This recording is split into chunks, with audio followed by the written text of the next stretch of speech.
मंडळी, तुमच्या घराच्या दारात जर एक छोटीशी कोरफडीची रोपटी लावली तर खरंच घरात सुखसमृद्धी येते का? वाईट शक्ती दूर पळतात का? पैसा वाढतो का? की हे सगळं फक्त एक गैरसमज आहे?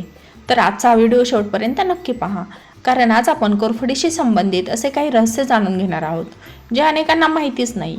या व्हिडिओच्या शेवटी तुम्हाला एक ठरवता येईल की दारात कोरफड लावणं हा फक्त अंधविश्वास आहे की त्यामागे काही व्यावहारिक कारणे आहेत. तर कोरफड म्हणजे नेमकं काय? कोरफड, ज्याला संस्कृतमध्ये घृतकुमारी म्हणतात, ही अशी वनस्पती आहे जी हजारो वर्षापासून आयुर्वेदात वापरली जाते. तिच्या पानांमध्ये असलेला पारदर्शक गर त्वचा, केस आणि काही पारंपरिक उपचारामध्ये वापरला जातो. जगभरात कोरफडीच्या शेकडो जाती आहेत, पण औषधी उपयोगासाठी काही मोजक्याच जाती प्रसिद्ध आहेत. तर दारात कोरफड लावण्याची परंपरा. पूर्वीच्या काळात अनेक घरांच्या दारात कोरफड लावलेली दिसायची. अनेकांचा विश्वास होता की घरात सकारात्मक वातावरण राहते, नकारात्मक शक्तींपासून संरक्षण मिळते, घरात सुख शांती टिकते.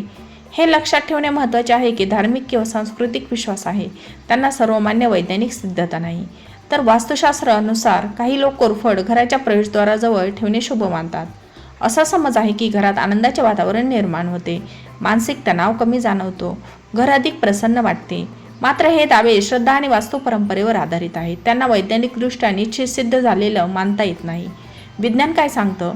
कोरफड ही एक सुंदर आणि कमी देखभालीत वाढणारी वनस्पती घरात असली तर अनेक लोकांना शांत आणि आनंदी वाटते.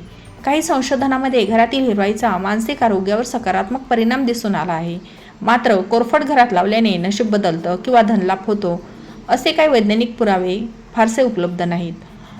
कोरफडीचे खरे फायदे म्हणजे सौंदर्य प्रसाधनामध्ये कोरफडीचा गर वापरला जातो किंवा लोक पारंपरिक पद्धतीने त्याचा वापर करतात.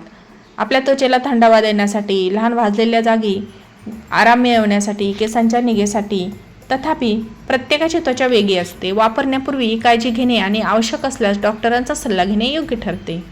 मग दारात कोरफड कशी लावावी? जर तुम्हाला दारात कोरफड लावायची असेल तर चांगला निचरा होणारी माती वापरा. जास्त पाणी देऊ नका. सकाळचा सूर्यप्रकाश मिळेल अशी जागा निवडा. आठवड्यातून 1-2 वेळा पाणी देणे अनेक वेळा पुरेसे असते, पण हवामानानुसार हे बदलू शकते. पहा, लोकांमध्ये काही समजुती आहेत की कोरफड सुकली म्हणजे वाईट ऊर्जा शोषली. काही जण म्हणतात कोरफड वाढली म्हणजे घरात भरभराट होणार. या समजुती लोकप्रिय आहेत. कोरफड सुकण्यामागे पाणी, माती, सूर्यप्रकाश किंवा हवामान यासारखी नैसर्गिक कारणे असू शकतात. पहा, तुम्हाला मी आज एक गोष्ट सांगणार आहे. एका गावात 2 शेजारी राहत होते. पहिल्याने दारात कोरफड लावली आणि तो तिची रोज काळजी घ्यायचा. दुसऱ्याने फक्त एकही गोष्टीवर विश्वास ठेवला. काही महिन्यांनी पहिल्याच्या घरासमोर हिरवागार बगीचा तयार झाला. लोक म्हणाले कोरफडीमुळे भाग्य खुललं. पण खरं कारण काय होतं? त्याची मेहनत, नियमित काळजी आणि सकारात्मक दृष्टिकोन. म्हणजेच ही गोष्ट आपल्याला सांगते की वनस्पती प्रेरणा देऊ शकतात, पण यशासाठी कृती आवश्यक असते. तर मंडळी, दारात कोरफड लावणं चुकीचं नाही. ते सुंदर आहे, उपयुक्त आहे आणि कमी देखभालीत वाढते. जर तुम्ही श्रद्धेने ती लावत असाल तर तो तुमचा वैयक्तिक निर्णय आहे. पण हेही लक्षात ठेवा की घरातील आनंद, समृद्धी आणि यश हे आपल्या मेहनत, कष्ट आणि योग्य निर्णय, परस्पर प्रेमातूनच निर्माण होतं. तर पहा, तर हे कोरफडीचं रोपटं तुमच्या घराच्या पूर्वेला किंवा ईशान्य दिशेला लावलं तर ते शुभ मानलं जातं. तर मंडळी, तुमच्याही घराच्या दारामध्ये जर कोरफड असेल तर तुम्हाला काही त्याचे अनुभव असतील तर ते कमेंट करून नक्की सांगा. आणि हा व्हिडिओ तुम्हाला माहितीपूर्ण वाटला असेल तर चॅनलला सबस्क्राईब करायला विसरू नका. पुन्हा भेटू एका नवीन व्हिडिओसह. धन्यवाद.